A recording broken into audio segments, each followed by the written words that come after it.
Assalamualaikum warahmatullahi wabarakatuh. Alhamdulillahirabbil alamin.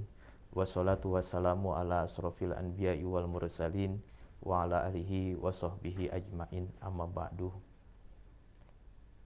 Para pendengar mitra JIC yang dimuliakan Allah Subhanahu wa taala, pada kesempatan yang mulia ini, kesempatan yang berbahagia ini, pada sore hari selepas kita melaksanakan ibadah sholat asar berjamaah, satu anugerah yang telah Allah berikan kepada kita, maka patut kita bersyukur kepada Allah Subhanahu wa taala atas waktu yang telah Allah berikan, atas nikmat yang telah Allah berikan pada sore hari ini. Semoga kita semua mitra ZIC dan senantiasa para pendengar semuanya diberikan keberkahan, diberikan ridha Allah Subhanahu wa taala, panjang umur dalam taat ibadah kepada Allah Subhanahu wa taala, panjang umur dalam istiqomah beribadah kepada Allah, panjang umur dalam senantiasa menjauhi larangan-larangan Allah Subhanahu wa taala. Amin. Salawat dan salam senantiasa tercurah limpahkan kepada junjungan alam Habibana wa Nabiyana Muhammad Rasulullah Sallallahu Alaihi Wasallam. Para pendengar mitra ZIC yang dimuliakan Allah Subhanahu wa taala, izinkan pada sore hari ini Al-Fakir sharing dalam tema tindak kekerasan, menjauhi tindak kekerasan dan toleransi dalam Islam. Perlu kita pahami bahwa manusia ini adalah salah satu makhluk yang Allah ciptakan dengan penuh kesempurnaan.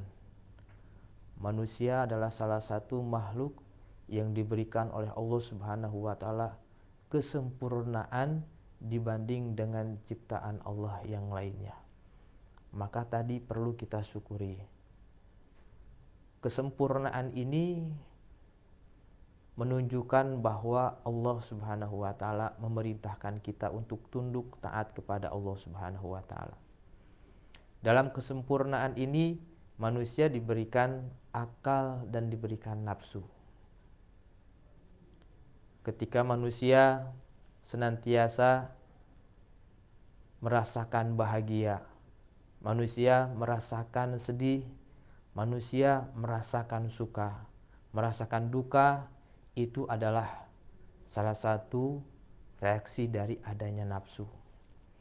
Oleh karena itu, apabila nafsu dapat dikendalikan oleh akal, maka kita selaku manusia akan terus berada dalam jalan yang diridhoi Allah Subhanahu wa taala.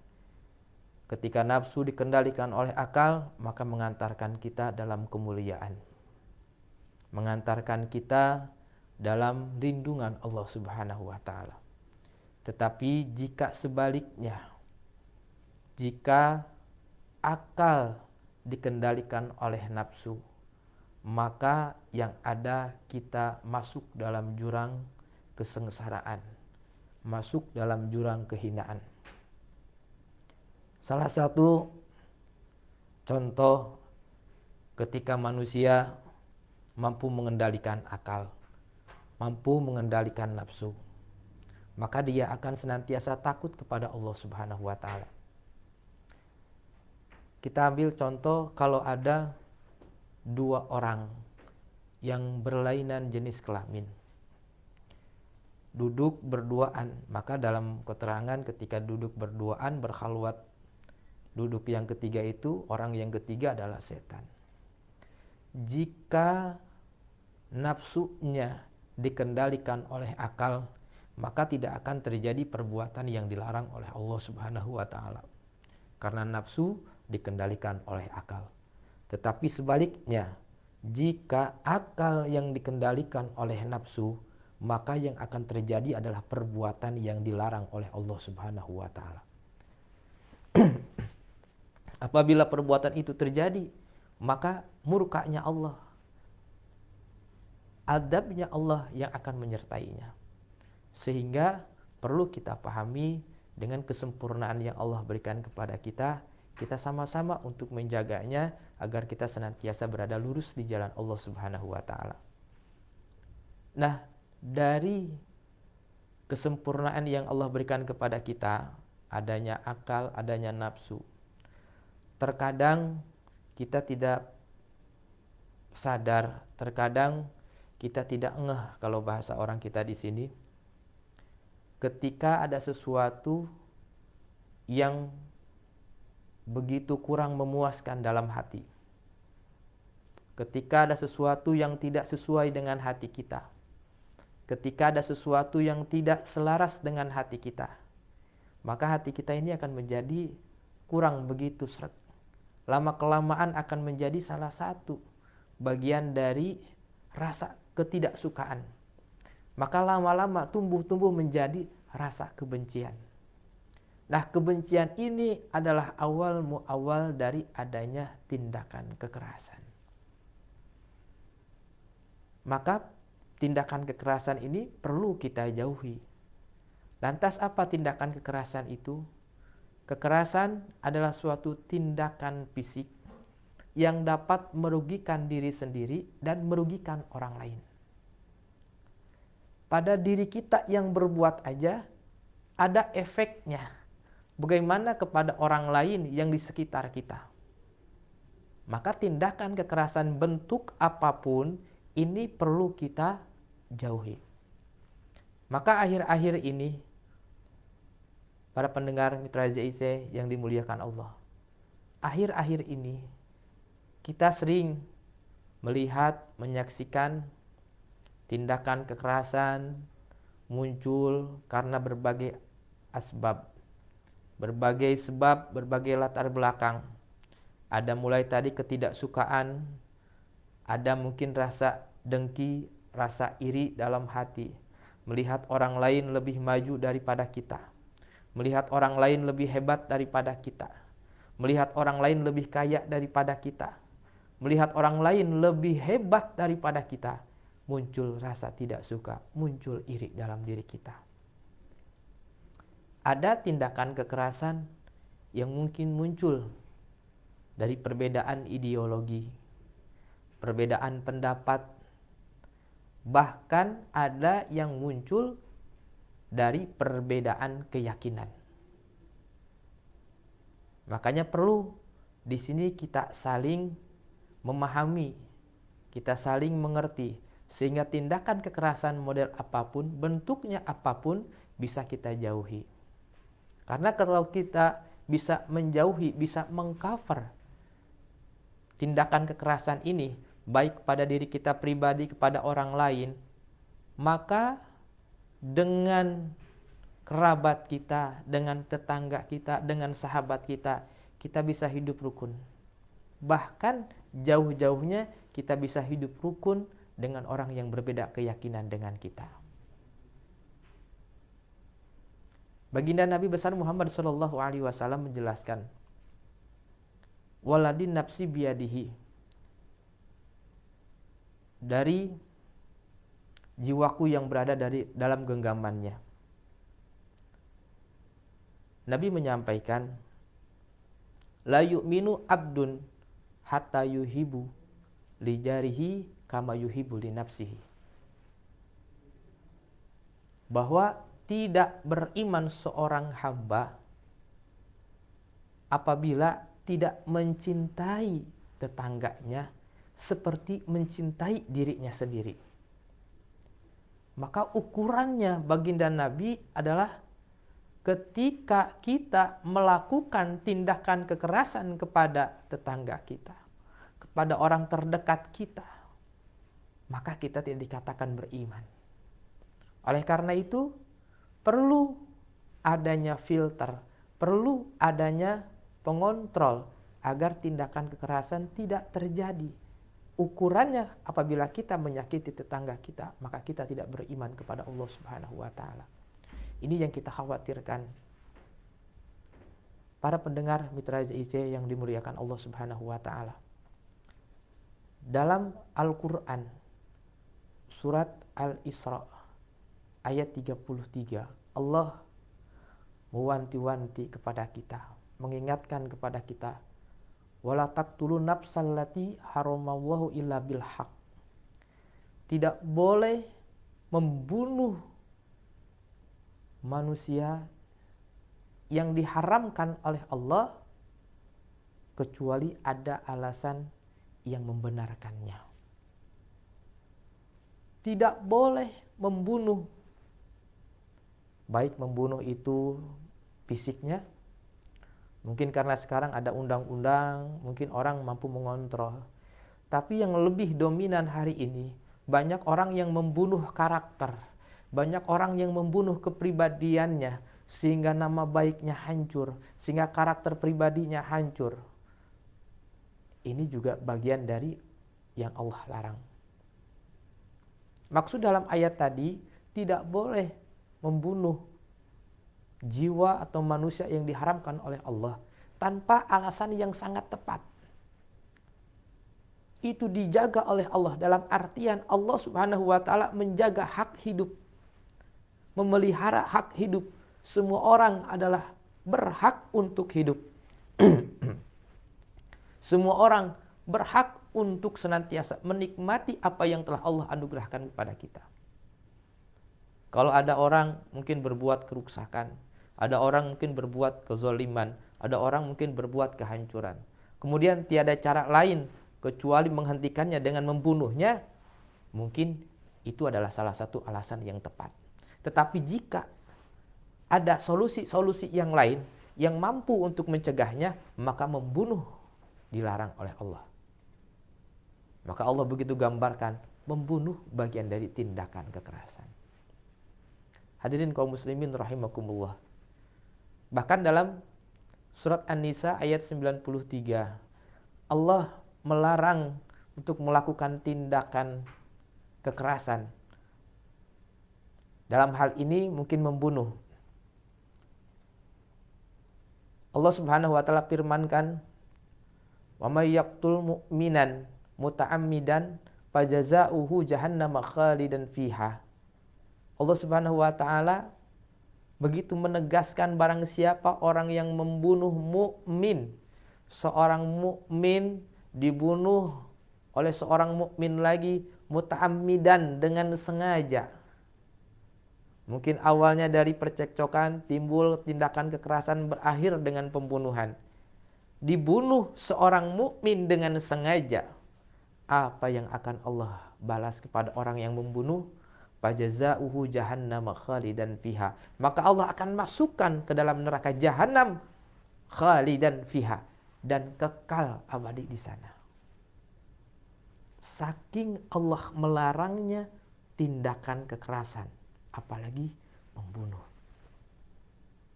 Dan bukan berhenti di situ. Tidak berhenti di situ. Ketika ada seorang mukmin dibunuh dengan sengaja, maka pembunuhnya Allah masukkan ke dalam neraka jahanam, kekal di sana. Wa ghadiballahu alaihi, dan Allah akan senantiasa mengazabnya, memberikan adab, memberikan balasan terus, neraka jahanam. Wala'anahu, dan Allah Subhanahu wa taala akan melaknatnya. Wa a'addalahu azaban adima, dan Allah akan persiapkan siksaan-siksaan yang begitu perih. Hadirin kaum muslimin rahimakumullah.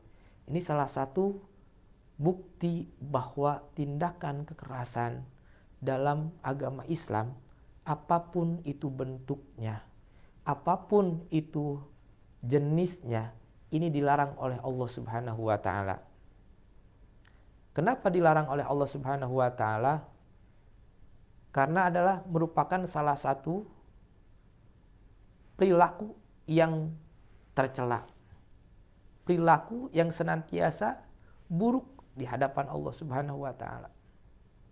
Maka hadirin kaum muslimin rahimakumullah,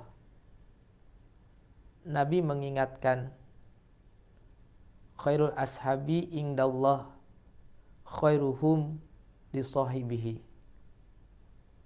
Sahabat yang dekat dengan Allah adalah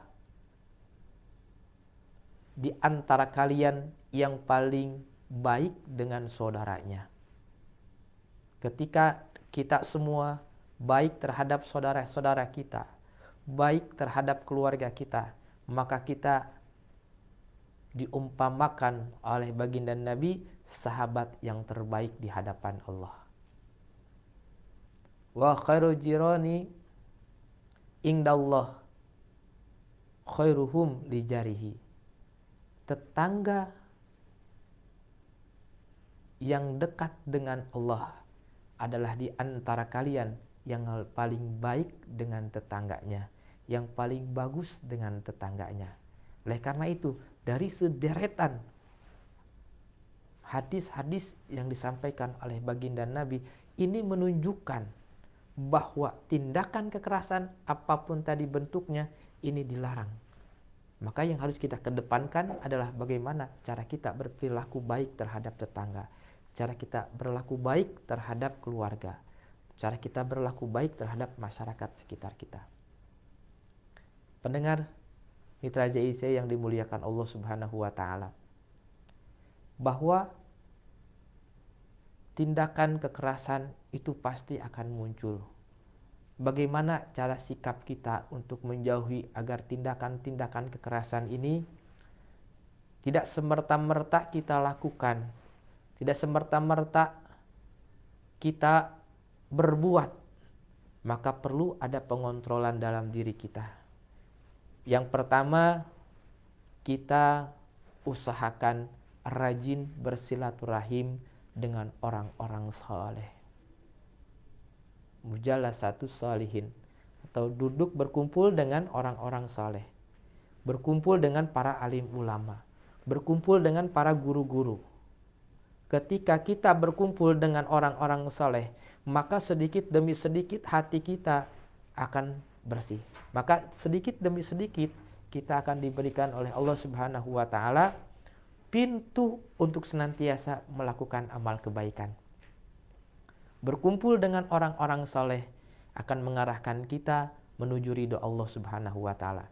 Maka yang pertama tadi, rajin bersilaturahim dengan orang-orang yang soleh, dengan orang-orang yang mulia, dengan orang-orang yang senantiasa taat kepada Allah Subhanahu wa taala. Ini salah satu bentuk agar kita terhindar dari tindakan kekerasan. Yang kedua, agar kita terhindar dari bentuk atau sikap tindakan kekerasan, maka perlu kita senantiasa memahami arti perbedaan di antara kita. Kita sesama manusia, tetapi di antara kita, di antara manusia berbeda keinginannya, berbeda perasaannya, berbeda cara pandangnya, berbeda cara berbicaranya, dan ini perlu kita pahami. Maka ketika perbedaan muncul di depan kita, perbedaan muncul di tengah-tengah kita, perbedaan muncul di lingkungan kita, kita tidak mudah tergoyah dengan tindakan-tindakan kekerasan bentuknya apapun. Yang ketiga, para pendengar yang dimuliakan Allah Subhanahu wa taala, kita harus mampu untuk membuka hati kita agar dapat memudahkan atau memaafkan kesalahan orang lain. Mudah memaafkan kesalahan orang lain. Memang sukar ketika ada orang yang senantiasa menzalimi kita, ada orang yang senantiasa mengkhianati kita, ada orang yang senantiasa mencaci maki kita. Kemudian kita tahu orangnya, untuk memaafkan itu sangat sulit. Tetapi kita kalau berusaha untuk membukakan diri kita, berusaha membukakan hati kita untuk senantiasa memaafkan kesalahan orang lain, maka tindakan kekerasan tidak akan terjadi. Maka apapun bentuknya dalam tindakan kekerasan tidak akan datang kepada kita, karena hati kita terbuka, mudah untuk memaafkan kesalahan orang lain. Kemudian, para pendengar Mitra ZIC yang dimuliakan Allah Subhanahu wa taala, senantiasa memohon kepada Allah Subhanahu wa taala dalam segala tindakan kita, dalam segala perkataan kita. Karena hari ini mohon maaf kita lagi dibuat agak keruh ya dalam berita-berita tentang masalah ucapan. Ini menggambarkan kepada kita bahwa kita harus mampu mengontrol ucapan kita, mengontrol tingkah laku kita. Maka insya Allah kita akan dijauhi oleh Allah Subhanahu wa taala, dilindungi oleh Allah Subhanahu wa taala dari tindakan kekerasan. Para pendengar yang dimuliakan Allah Subhanahu wa taala, ini adalah gambaran-gambaran kita ketika kita mampu untuk menjauhi tindakan-tindakan kekerasan. Tindakan kekerasan yang tadi bersifat iri, bersifat apapun motifnya, atau bersifat perbedaan keyakinan. Kalau tindakan-tindakan kekerasan itu sudah kita jauhi, maka kita akan mampu menjaga kerukunan. Kerukunan adalah hidup bersama dalam masyarakat dengan kesatuan hati, dengan sepakat untuk tidak menjadikan perselisihan, sepakat untuk tidak membuat pertikaian. Kalau diri kita sudah mampu menjaga dari tindakan kekerasan, sahabat kita sudah mampu menjaga dari tindakan kekerasan, tetangga kita sudah mampu menjaga dari tindakan kekerasan, maka yang ada adalah hidup kita rukun berdampingan. Kalau hidup kita rukun berdampingan, maka ke depan dengan orang yang berbeda keyakinan dengan kita bisa hidup bertoleransi. Inilah pentingnya bahwa agama Islam menganjurkan kepada kita untuk senantiasa menghindarkan diri dari tindakan kekerasan. Kenapa? Karena tadi kedamaian, kerukunan, toleransi tidak akan kita raih apabila hidup kita senantiasa diliputi oleh tindakan-tindakan kekerasan. Perlu kita pahami bahwa kita sebagai manusia adalah makhluk sosial. Makhluk yang senantiasa dituntut oleh Allah Subhanahu wa taala untuk saling mengenal. Inna khalaqnakum min dzakari wa unsa wa ja'alnakum. Maka ketika Allah Subhanahu wa taala menyampaikan firman itu, Allah ciptakan kita dari seorang laki-laki, seorang perempuan. Kemudian kita dituntut oleh Allah untuk saling mengenal. Allah ciptakan berbangsa-bangsa, Allah ciptakan bersuku-suku, tujuannya adalah untuk saling mengenal. Maka kita selaku manusia adalah makhluk yang senantiasa sosial, membutuhkan orang lain. Karena semuanya tidak bisa sendirian. Semuanya bisa kita berjalan dengan beriringan. Maka perlu ketika kita hidup beriringan, hidup berdampingan dengan saudara-saudara kita, dengan kawan-kawan kita, dengan sahabat-sahabat kita, maka kita semuanya senantiasa bisa menjaga, menghindarkan diri dari tindak kekerasan yang nanti akan muncul kerukunan, kedamaian kita dalam bermuamalah, dalam hidup. Sehingga mudah-mudahan para pendengar Mitra JIC yang dimuliakan Allah Subhanahu wa taala, sekelumit yang dapat saya sampaikan, yang dapat Al-Fakir sampaikan dalam pertemuan sore hari ini, semoga senantiasa membawa kemanfaatan kepada kita sekalian. Apabila ada kata-kata yang kurang berkenan, ada perilaku yang kurang sopan, ada tutur kata yang memang dianggap kurang tepat, Al-Fakir mohon maaf yang sebesar-besarnya. Al-Fakir akhiri, billahi taufiq wal hidayah. Assalamualaikum warahmatullahi wabarakatuh.